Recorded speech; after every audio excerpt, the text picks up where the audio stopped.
You're deep in the woods. The air is cold and the shadows stretch long as night begins to fall. Imagine yourself in a survival situation. What would that look like to you? Would you be at the top of a glacier, freezing your butt off with a rusty pocket knife? Would you be lost in the woods without food for days, being ravaged by mosquitoes? Would you be in a bunker with stockpiles of food and weapons? Now I'm going to ask you the real question, the one that would indicate your actual success in a survival situation based on both historical accounts and the latest psychological research. When you go to that imaginary survival situation in your mind, does it make you feel miserable or empowered? And how might your ancestors have handled that? Would they cower or adapt? Survival isn't a modern invention. It's written into your DNA, driven by your instincts, and it's as old as humanity itself. Hello, and welcome to Dear Grandchildren, A Tracker's Tales. I'm Michael Douglas, founder of the Maine Primitive Skills School, and for over 30 years, I've had the privilege of teaching, learning, and living the skills that connect us to our ancestral roots. Today, I want to take you on a journey, not just through survival stories, but through a deeper understanding of what it means to be truly alive. We'll explore the genetic impulses that drive us, the behaviors that shape us, and the emotions that connect us to our purpose. So settle in, wherever you are, and let's begin this story together. Our genetic impulse is designed to respond to challenges automatically. The brainstem and cerebellum regulate our fight, flight, or freeze response, keeping us alive in critical moments. But here's the key question. How do we move beyond survival as a reaction and turn it into a proactive and intentional choice? Your body's ability to adapt begins with the basics. From a foundation of attitude, we need to craft shelter, water, fire, and food. These are foundational genetic needs. When these are in balance, your autonomic nervous system, that lightning-fast network, is primed for action. Just like a baby instinctively fears heights, your body responds to danger with pre-programmed efficiency. But there's a catch. We can strengthen this genetic foundation, not by resisting our instincts, but by working with them. Think of it as tuning the most powerful survival machine ever built. You. Let's face it, modern life has dulled our survival instincts. Picture this, you're sitting in traffic, right? And you're scrolling through your phone, or maybe you're stuck in back-to-back meetings and staring at screens. There's this sense of disconnection, isn't there? There's a shared pattern here. Many of us are driven by the same cultural narrative. Work harder, consume more, achieve external success, go faster, you're late. We surround ourselves with the latest in modern conveniences, yet we often feel unfulfilled. Why? Our brains crave purpose, clarity, and alignment with natural rhythms. But in the natural world, those rhythms are disrupted. We've traded sensory awareness for screen time and adaptability for routine. Behavioral psychology shows us that when we ignore our needs for growth and meaning, we experience a void, a quiet yearning for something real. And I would argue that the dominant view of the term survival, which is suffer until you get rescued, is indicative of people's current state of survival. It doesn't have to be that way. This is why the quest for survival in the wilderness is so compelling. It strips away distractions and forces you to focus on what truly matters. Your environment, your senses, your choices, and your connections. The wilderness becomes a mirror reflecting back your strengths and your challenge areas or weaknesses. A perfect example is a woman who came through our program about 2 years ago. Her name was Sarah. She was a corporate professional who felt stuck. Her life looked perfect on the outside, according to her, but inside, she was exhausted and unfulfilled. So, on a whim, she signed up for a wilderness survival course. The first night, she struggled to start a fire, and she wanted to give up. But then something shifted. She remembered during one of the classes, she was told survival isn't about strength, it's about adaptability. She took a breath, refocused, and tried again. And by dawn, she had a roaring fire and a newfound sense of confidence. Over the next 5 days, Sarah learned not just how to navigate the wilderness, but how to navigate her life. She discovered the power of perception and the power of choosing to see challenges as opportunities rather than threats. When she returned home, she felt empowered, and her daily life didn't feel like a grind anymore. It felt like a choice that she could change and apply new behaviors to for different outcomes. This journey isn't just about Sarah. It's about you. When was the last time you felt truly alive? The wilderness has a way of awakening something primal within us, a sense of purpose, clarity, and fulfillment. It reminds us that we are capable of more than we think. Too many trained and skilled practitioners find themselves hurting when they're out in a real survival situation, or even during an outing with the intention of practicing the skills. And it's because they forget a critical rule in their approach to survival. How you choose to perceive hardship, how you choose to assess the best responses you have based on your awareness and experience and knowledge, and what clear, unwavering path toward better outcomes you choose to work toward are based on a single common thread. That critical element is choice. If you imagine survival as suffering, you will ensure that that is what you will have. It will come true for you. If you commit to survival as opportunity for growth and maybe even improvement, then those outcomes are more likely. The exact same conditions during the same event will cause lifelong trauma in some people and life-altering empowerment in others.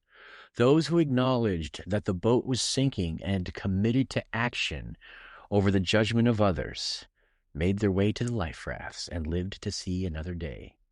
Those who ignored the distracting tilt of the vessel or succumbed to societal expectations of behavior and continued with their meal, well, their shoes can still be found at the bottom of the sea.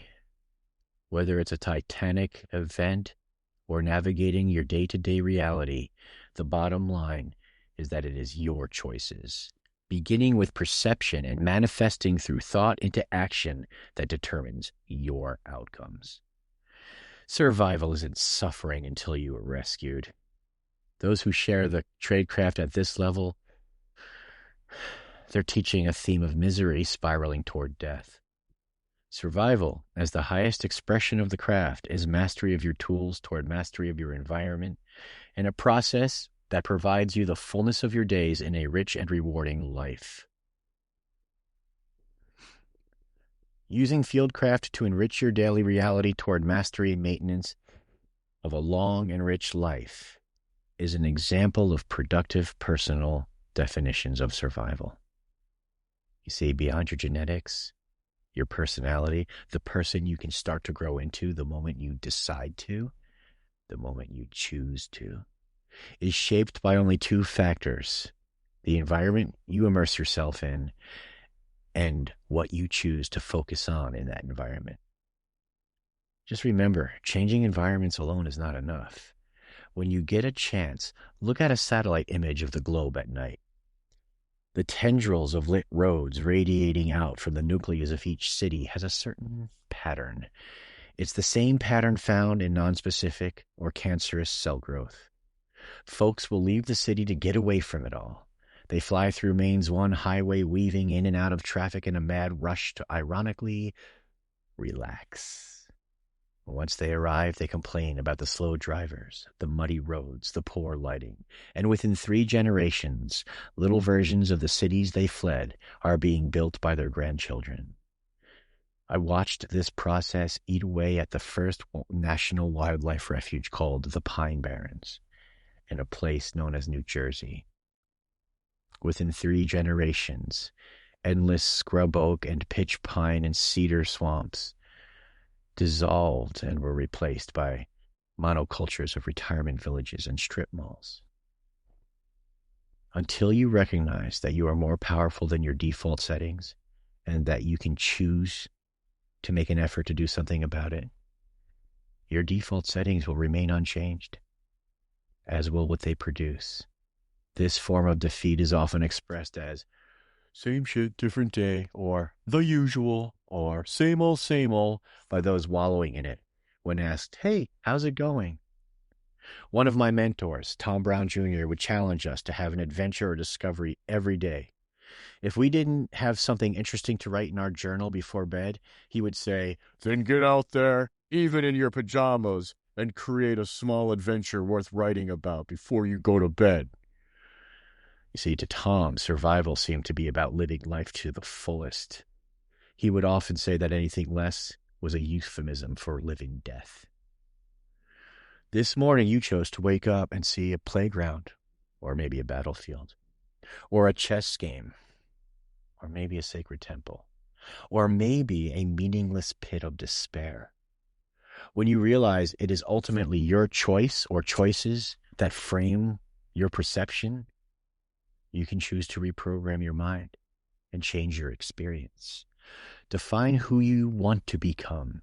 Ask that primal question of yourself that you heard when you were a child. What do you want to be when you grow up? It's an important one. Easily 80% of how well you will adapt to changing conditions happens inside you. Your, quote, survivability, unquote, will determine how you choose to pay attention, how you interpret the things you notice, and what actions you make in response to all of the stimuli around you. All things going on inside of you that you can choose or recondition to provide more productive responses, we refer to those as your internal landscape. Remember the old saying, first the thought, then the word, then the action? Well, almost. In the military, a concept applied to combat action was a process called the OODA loop. It stood for observe, orient, decide, act. And you would just play this in your head over and over again. The loop was in reference to the nature of these commands, repeating so loudly in your head that they would move you during the fog of war and under unimaginable stress in a chaotic condition. It's an effective process. It's often applied to better understand and streamline commercial operations in the corporate world now. But it's an easy to learn and easy to teach process of promoting decisive action in unfamiliar or ineffective circumstances, especially violent ones. This model's combat tested and effective for what it was built for: short duration, high-intensity situations that might easily overwhelm you if you didn't program the OODA loop mantra into your body. Like countless drills in martial arts or in combat shooting drills, it is trained into being until it's a second nature adaptation, faster than thought. Through stress and repetition, you begin to move through the OODA loop when everything else gets overwhelmed or shuts down, or you choose to employ it. But because of its strengths, it also loses its effectiveness in our daily life. The very qualities that make the OODA loop effective for short-term, high-intensity survival makes it fall short of being a lifelong productive strategy. It's unsustainable. Imagine moving like the second member of a special response team entering a building to clear rooms of hostiles, except you're in the grocery store, cutting angles to go down each aisle looking for the mayonnaise. That's how over 80% of the survival schools that exist treat going into the woods and living comfortably. Too much damage and disconnect with themselves, their internal landscape, and the environment they're working with for both long and short-term support. A different approach to survival might be to develop effective, efficient systems in order to reestablish and improve upon life-sustaining systems, and to do so with a degree of craftsmanship that takes into account cultivating the bounty of the landscape as if you were a gardener. This takes into account also a degree of pride in craft, humility to learn, desire to learn, or curiosity, and dare I say, emotional intelligence. Emotional intelligence seems suspiciously like woo-woo chicken feather shaman to me, brother. Except that when applied in context, the tools, strategies, and sequencing of these skills has been proven effective in countless situations throughout our evolutionary history. And that last bit scares a lot of chest thumpers away, but it's also the foundation, physiologically speaking, of our operating system. We are an antenna array built around a life support and transportation system. At our core is a genetically pre-coded set of neurons firing electrical charges faster than thought called our nervous system. And it feeds your brainstem and cerebellum. It commands our heart to pump, our pupils to dilate or contract, and our fresh out of the oven larval stage newborn bodies to search for faces. This autonomic nervous system regulates and responds to stimuli without us having to think about it. And it's lightning quick network, and it's always on. In small combat units, a combative system known as SCARS was once popular.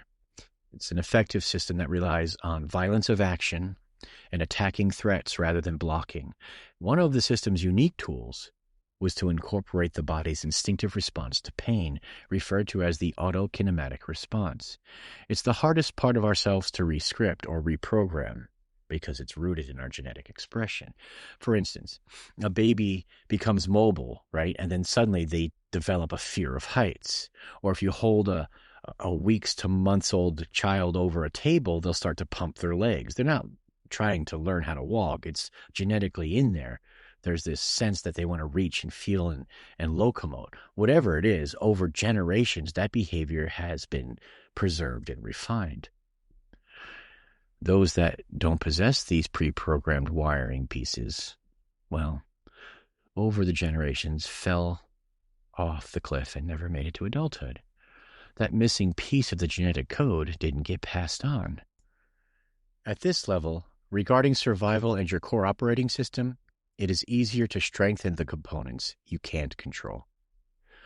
Keeping up on your hydration, good sleep habits, exercise, and healthy eating is an easier option than trying to override the instinct to raise your hands in defense of a strike. It can be done, and this level of rewiring, while difficult, is a potentially useful tool, but it usually requires the stressors of need, repetition, and time. The effort it takes to learn a new language, or the investment required to walk with artificial limbs after losing a leg, or talk again after a stroke, are as varied and as difficult, depending on the skill you want to make instinctive, the commitment you bring to the table, and your own genetic wiring. In our upcoming Survival Attitude podcast, we'll start here with tools, techniques, and strategies, and evolve through the limbic system and outward.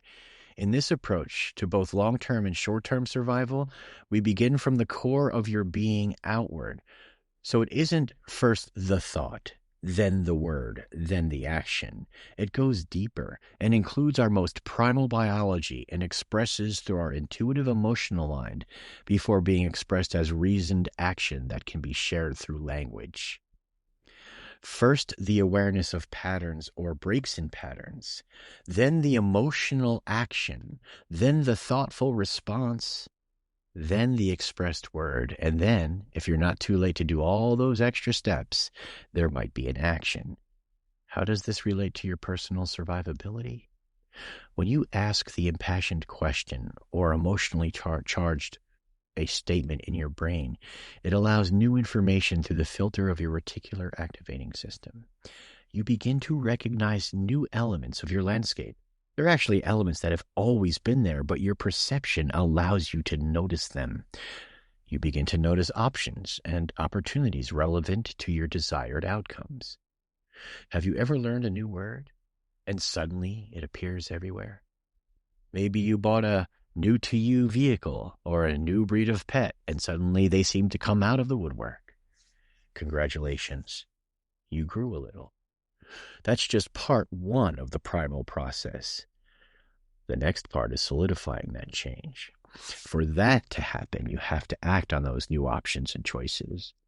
Hesitation? That's a symptom. Uncertainty and inaction are indicators of a new and underdeveloped neural pathway.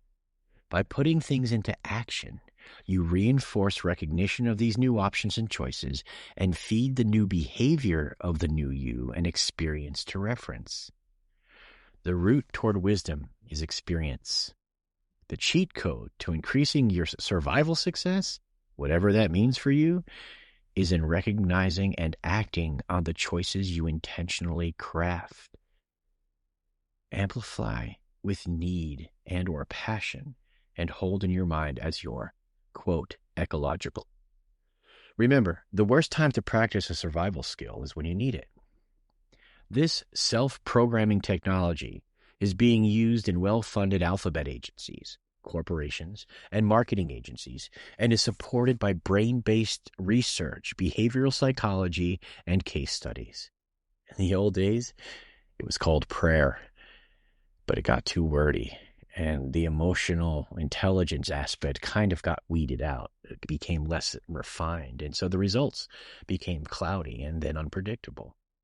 But now we're using it in remote viewing and in weaponized storytelling or marketing.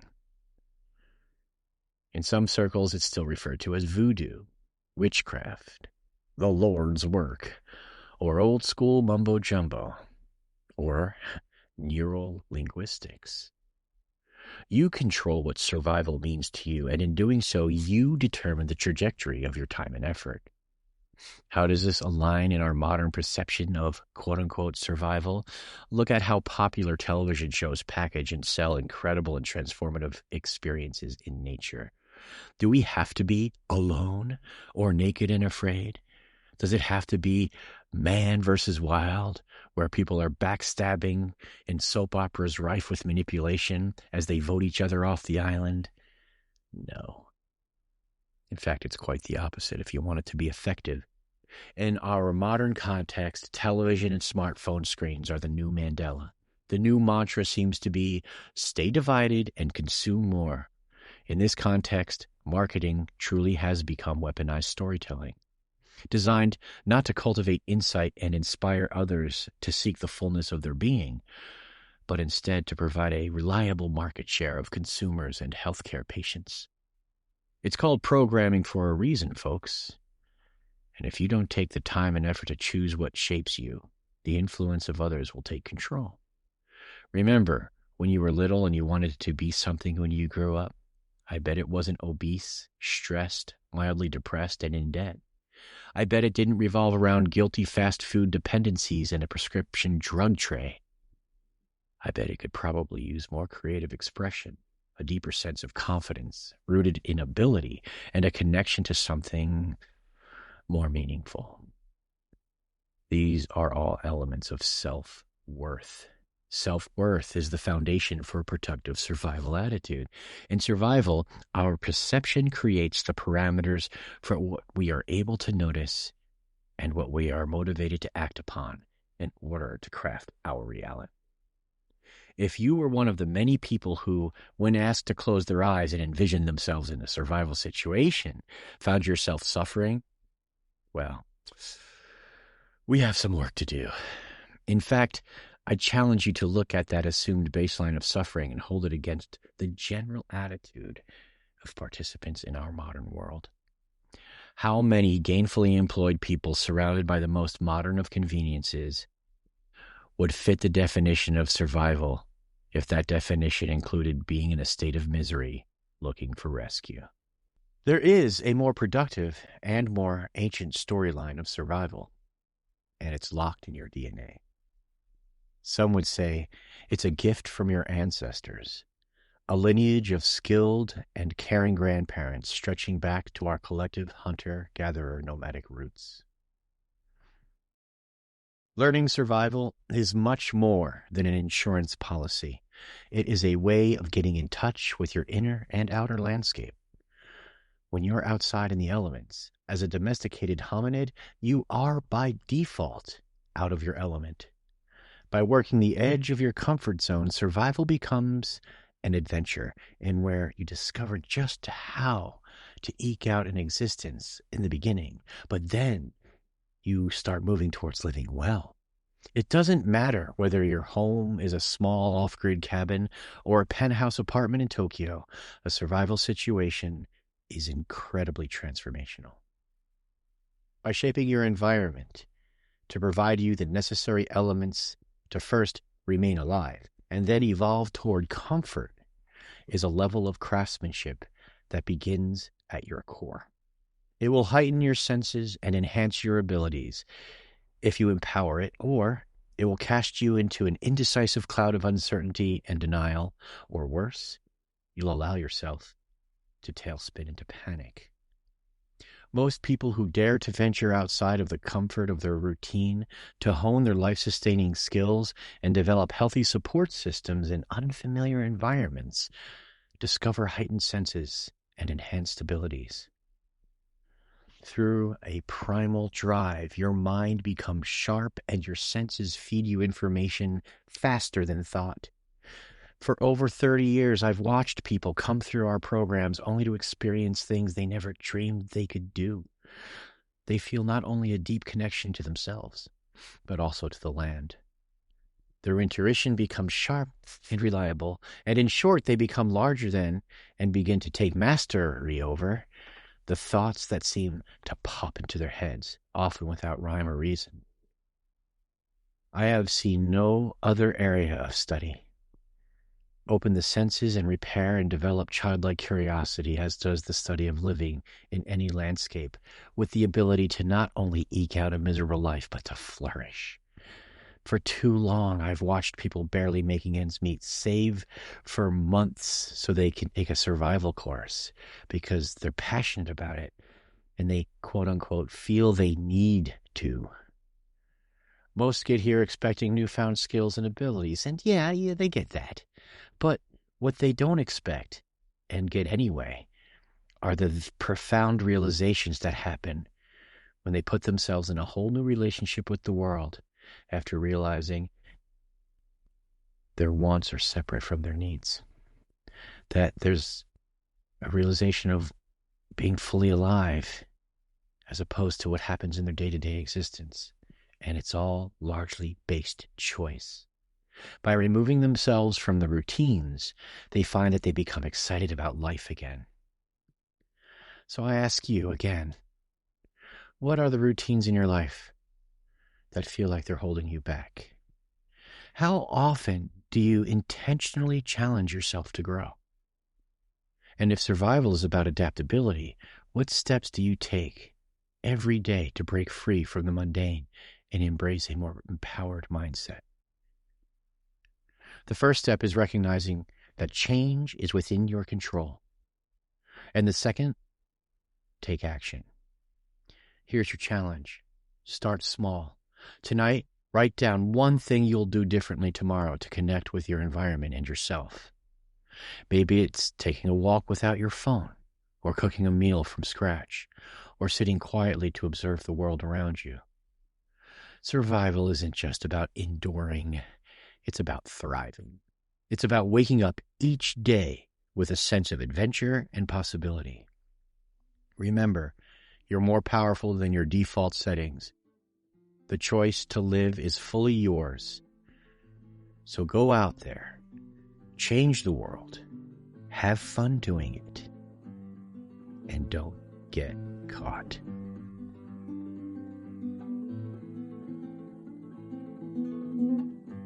Thank you for joining me on this episode of Dear Grandchildren, A Tracker's Tale. If today's journey resonates with you, I invite you to share it with others who long for a deeper connection to nature and themselves. Don't forget to subscribe on Apple Podcasts for bonus episodes, exclusive question and answer sessions, and more tales from the wild. Your support through subscriptions, feedback, or simply spreading word keeps this flame of ancestral wisdom alive. And if you're ready to take the next step, contact the Central School at primitiveskills.com or email staff@primitiveskills.com to learn all about our workshops, experiences, lectures, expeditions, and how we can bring these teachings directly to you. Until next time, may your trails be clear and your heart full. Keep exploring and keep the fire burning.